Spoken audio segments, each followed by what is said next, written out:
Right, 1 February 2025, and today I'm going to be bringing you news from the dark. So today we've got a very serious crisis in South Africa as there's no electricity. So load shedding is back in South Africa, and you can see that I'm broadcasting or streaming from the dark. So it's gonna be dark throughout this short broadcast because obviously I've been sitting here for quite a while and I'm using backup power. So let's quickly go through some of the most important stories that are taking place today. And obviously the biggest story is what is happening in the DRC and also what happened in Zimbabwe yesterday. So yesterday, the presidents or heads of state of SADC met in Zimbabwe, and there was obviously expectation that something big will come out of this meeting in Zimbabwe, but unfortunately nothing came out of it. The meeting by SADC in Zimbabwe came out with very little in terms of action, and that is because the situation on the ground is very bad. So SADC is failing to control the situation in the DRC, and currently M23 has started to protect SADC. So SADC is now getting protection from M23, which is very embarrassing, given that these two fighting or opposing forces. So when I'm saying that they are providing security, I mean that the SADC forces, especially the South Africans, have actually basically gone and negotiated with the rebels to protect them. And this is the current situation in Goma. As you know, I've got people right inside Goma. Some of the Zimbabwean guys who are over there have been giving me video. And the current situation in Goma is that the M23 is totally in charge and the situation is normalized. So I want to show you a video now of what is happening in Goma.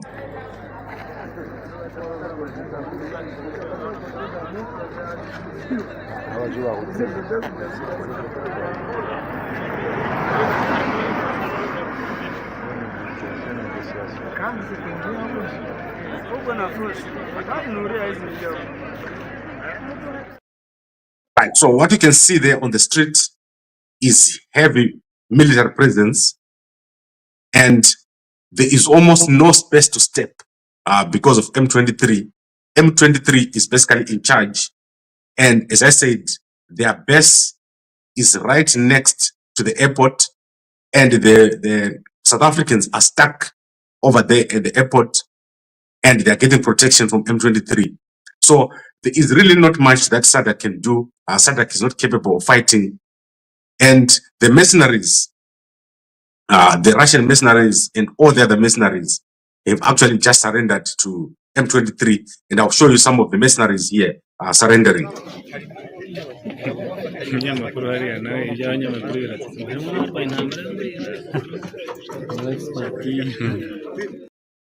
You can see that there is a lot of these guys who are surrendering to M23, and the communique from SADC is clear. So they've issued a communique overnight, and it's clear that there is no fighting that is going to take place. These guys are not going to take the fight to M23. And so let's look at some of the key issues coming out of here. So summit called for an immediate joint summit of SADC and IAC to deliberate on the way forward regarding the security situation in the DRC. And then summit mandated the SADC Troika to engage all state and non-state parties to the conflict. So that is basically what they have said here, and it makes no sense. As I said, M23 is in charge, and they're going to basically be in charge for a very, very long time. SADC, the person that they're trying to negotiate for, which is Felix Tshisekedi, did not even attend the meeting. This man is just sitting in his office in the DRC. That is where he was talking from. He also didn't attend the IAC meeting. So Felix Tshisekedi is a very strange man. and he is part of the problem in the DRC. So clearly, the issue in the DRC is going to end with M23 taking a big portion of the DRC, Eastern Congo, and the only way it's going to end is SADC has to get out. They've get out of the DRC, and then Rwanda and Uganda are basically going to get what they want in the DRC. So Uganda and Rwanda, they have a big part to play because huge populations from the DRC are resident in those countries. So I think I've covered this. And as I said, I'm in the dark here. There's no power. We've got what is called stage 4 load shedding. So I'm going to be very, very quick. And as I said, SADC failing to do anything. South Africa has lost soldiers, and South Africans are demanding that the South African soldiers leave that country and come back home because there's no end in sight to the fighting in the DRC. Now, let's look at my headline, which is what is happening at the National Railways of Zimbabwe. And this situation is very bad. So the managing director of the NRZ, Respinah Zinyanduko, has been fired, and she has been replaced by Ainah Dube Kaguru. So Ainah Dube Kaguru is the new managing director of the NRZ. And the NRZ is one of the most important parastatals in Zimbabwe, or state-owned entities, because if the NRZ was to work and become functional, Zimbabwe will become functional. I'm always saying to you that high-speed rail is going to be the beginning of success for Zimbabwe because Zimbabwe is not properly connected. So at the moment, the problem at NRZ is poor leadership and also a poor strategy. And they fired this one lady, and she replaced the guy who passed away. You remember that the previous NRZ manager, managing director, Joseph Mashika, passed away in 2021. And what is happening at NRZ is that it's underfunded, and it is a poor strategy, it is a poor leader, and it's got poor assets. So this company is going to be the beginning of success for Zimbabwe if they fix it properly, especially the passenger rail. So you need to connect the country quickly with speed. But unfortunately, they keep dismissing these managing directors, and the managing directors are not qualified to be in these positions. So if you look at Respinah, and then you look at Ainah Dube Kaguru, you can clearly see that there is no skill in terms of railways. So she is coming from real estate, and she is coming from law. So there's no way that these two can run a railway company, and you need to get the correct people to run these companies. That is why the NRZ is failing. And I think most of you may not understand how important this is. In other countries, especially if you look at Kenya, if you look at Rwanda, if you look at South Africa, railway is big.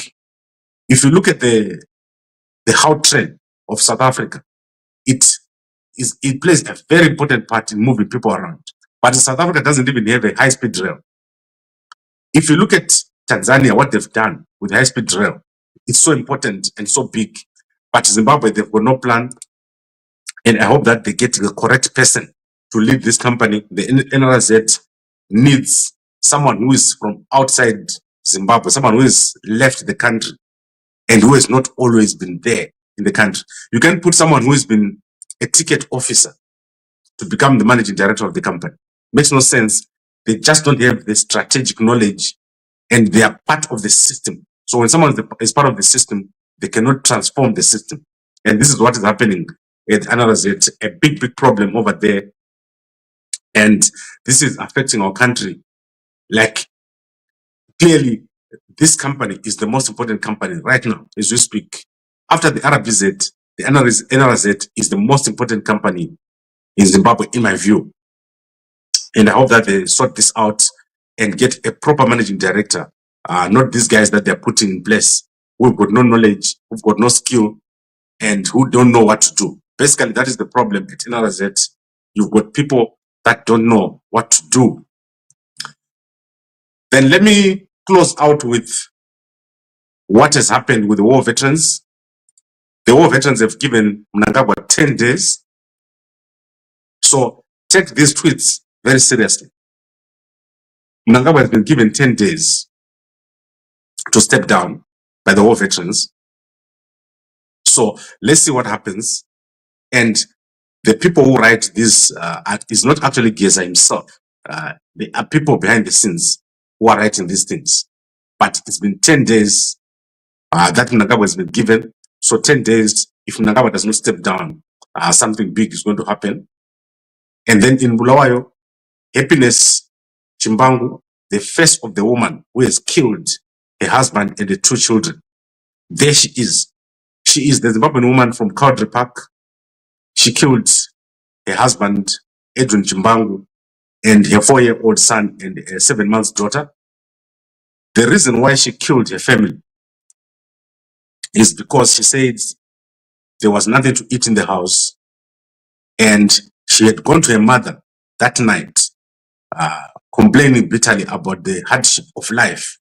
These guys lived here in Cowdray Park. So she went to her mother saying the situation in the house was so bad. You can see that there's even no curtain on the second house there, on the second room. And she told her mother that the situation was so bad. She went there crying. And then later on, the husband, Edwin, called the mother and explained that Hapiness was behaving in an erratic and irrational manner. The mother went there and resolved the issue. But later on, she got a call to say that Hapiness had killed her husband and the 2 children. And this is very sad. This situation is crazy and unbelievable. This woman you're looking at here is a church woman of the Jehovah's Witness. So someone who just, it's not a person that just goes and does this. It's the deep situation in Zimbabwe. It's driving people to do crazy things. Although I'm not saying that is the way to respond. I'm just saying people are facing the most in Zimbabwe. And a young woman like this, she could not take it anymore. She did something so crazy and unbelievable.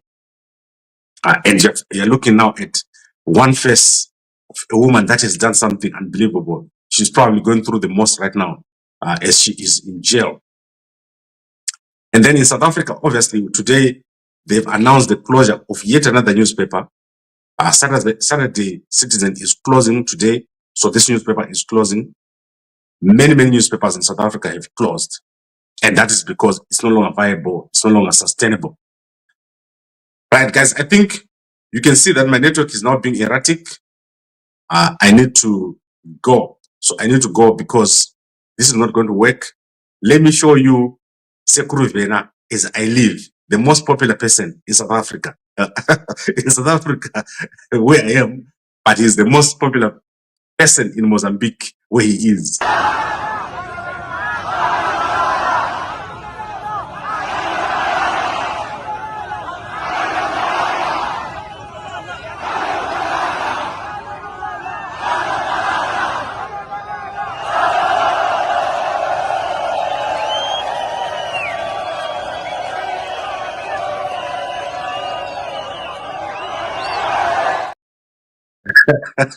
This is the best man I've ever seen.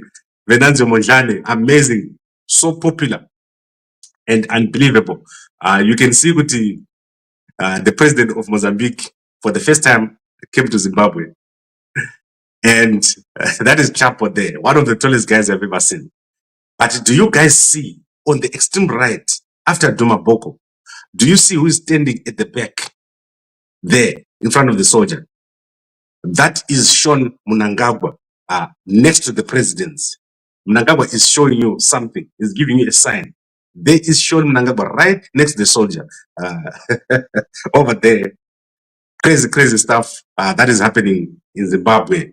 And our country is going through the most under Mnangagwa.